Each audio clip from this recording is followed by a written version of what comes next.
All right, high-stakes negotiations stalling in Congress as millions of Americans wait for relief in the next COVID-19 bill. Here with more on what we can expect, New York GOP Congresswoman Elise Stefanik. Congresswoman, thank you so much for being here this morning. Help me out with what we can expect, because the reports are very mixed and that the Republicans and Democrats are on polar opposites of this. Do we ever get a bill?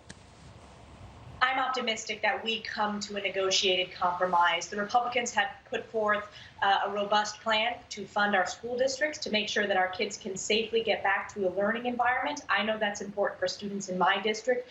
We're also ensuring that the incentive for folks is to get back to work rather than the rubber stamp continuation of the pandemic unemployment insurance until January. So we need to make sure the incentive is to get folks back to work and not to stay out of work.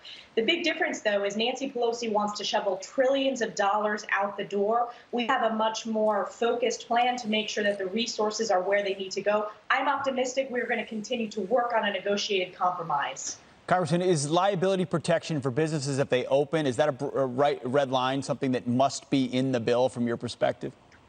That's something that's very important. That's in the Republicans' bill. And it's not just for businesses. It's for colleges and universities, any places of work. We want to make sure that businesses or colleges and universities that are acting in good faith to protect the students, their employees, their workforce, that they're protected from endless lawsuits. So liability protection is an important provision, and I'm hearing that from small businesses in my district who are working very hard, investing in PPE, investing in additional cleaning supplies. We need to make sure they're protected from lawsuits.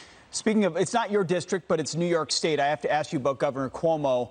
He has announced that he's launching an investigation into a concert that happened in the Hamptons, where it appears that social distancing did not happen. I have to ask, though, do you suspect he'll also be launching investigations into, say, protests or riots that have happened in New York City, Black Lives Matter protests? Are we looking at a double standard at work here? It's the height of hypocrisy. The only investigation that we need to focus on like a laser is the investigation into Governor Cuomo's failed nursing home policies. We've lost thousands and thousands of our beloved seniors, and I've talked to my constituents who have lost one or both of their elderly parents because of the horrific policies from Governor Cuomo's Department of Health. So Governor Cuomo is so quick to point fingers and launch investigations into New Yorkers. He needs to ensure that we have an independent investigation into his failed policies when it comes to protecting our seniors in nursing homes. Absolutely. Our own Janice Dean had two parents in that very situation. Congresswoman Elise Stefanik, thank you so much for your time. We appreciate it. Good luck with the bill. Thank you.